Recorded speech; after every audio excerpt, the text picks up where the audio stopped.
Hello my dear friends, welcome to movie Hunter YouTube channel. So friends, আজকে আমি একটি Somalian movie নিয়ে আলোচনা করব, যা হচ্ছে ব্ল্যাক হক ডাউন।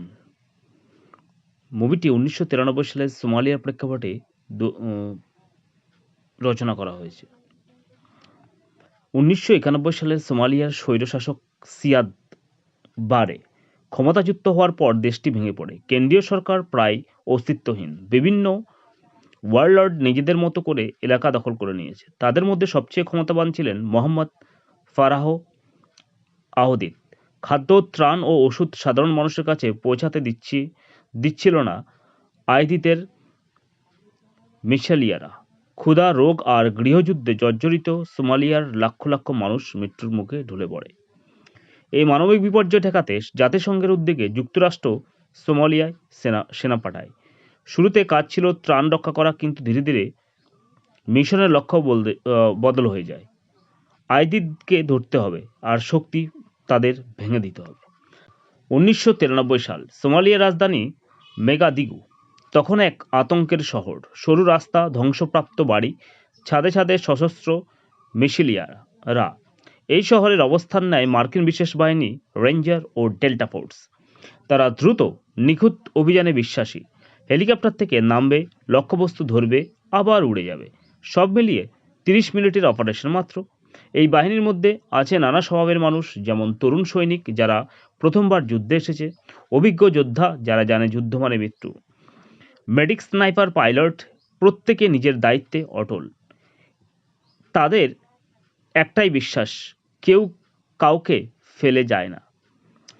3রা অক্টোবর 1993 বিকেল, খবর আসে আইদিদের 2 শীর্ষ সহযোগী একটা ভবনে বৈঠক করছে। এটি তাদের ধরার সেরা সুযোগ। অপারেশন নাম অপারেশন আইরিন। আকাশে ওঠে ব্ল্যাক হক হেলিকপ্টার, নিচে রাস্তায় চলাচল বন্ধ। সবকিছু যেন পরিকল্পনা অনুযায়ী চলছে।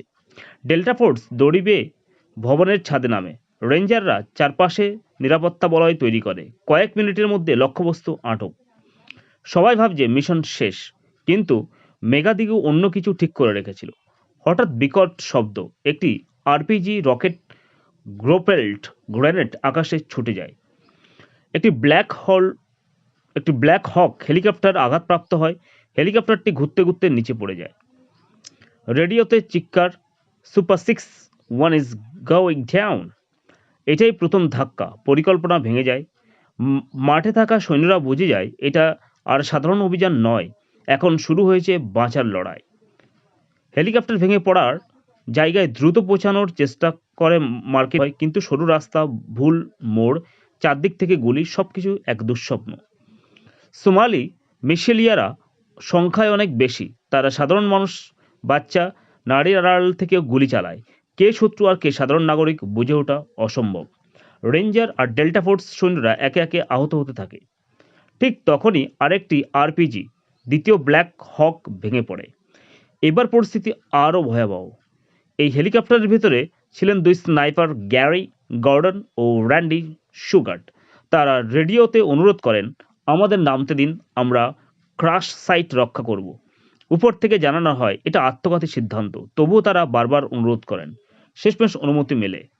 গর্ডন আর সুগার্ট হেলিকপ্টার থেকে নেমে পড়ে শত্রুতে ভরা এলাকায়। তারা জানেন ফেরার সম্ভাবনা নেই। চারদিকে তখন শত শত মিশিলিয়া। তবুও তারা আহত পাইলটকে রক্ষা করতে লড়াই চালিয়ে যান। শেষ গুলি পর্যন্ত যুদ্ধ করেন। একসময় তারা 2 জন শহীদ হন। তাদের এই আত্মত্যাগ পরবর্তীতে মেডেল অফ অনার দিয়ে সম্মানিত করা হয়। রাত নামছে, যুদ্ধ বাড়ছে। সূর্য ডুবে যায়, কিন্তু যুদ্ধ থামে না। রেঞ্জাররা ছোট ছোট দলে বিভক্ত হয়ে পড়ে। গোলাবারুদ কমছে, জল নেই, আহতদের আর্তনাদ চারদিকে। রেডিওতে শুধু সাহায্যের আরতি। অবশেষে জাতিসংঘের শান্তিরক্ষী বাহিনী, পাকিস্তান ও মালয়েশিয়ার সেনাদের সহায়তায় একটি বড় উদ্ধার কনভয় গঠিত হয়। দিগু মাইল ভোরের দিকে উদ্ধার শুরু হয়। যাদের গাড়িতে জায়গা নেই তারা দৌড়ে পালায়। এই দৌড় ইতিহাসে পরিচিত মোগাদিগুস মাইল নামে। রক্তাক্ত, ক্লান্ত, বিধ্বস্ত সৈন্যরা শহর ছেড়ে বেরিয়ে আসে। এই একই দিনে যুদ্ধে 18 জন মার্কিন সৈন্য নিহত হয়, 70 জনের বেশি আহত, শত শত সোমালি নিহত হয়। এই ঘটনার পর যুক্তরাষ্ট্র ধীরে ধীরে সোমালিয়া থেকে সেনা প্রত্যাহার করে। শেষ কথা, ব্ল্যাক হক ডাউন শুধু যুদ্ধের সিনেমা নয়, এটি বন্ধুত্বের গল্প, কর্তব্যের গল্প, আত্মত্যাগের গল্প আর যুদ্ধের নিষ্ঠুর বাস্তবতার প্রতিচ্ছবি। এই সিনেমা দেখায় যুদ্ধ মানে বীরত্বের পাশাপাশি বিশৃঙ্খলা, ভুল আর অপ্রত্যাশিত মৃত্যু।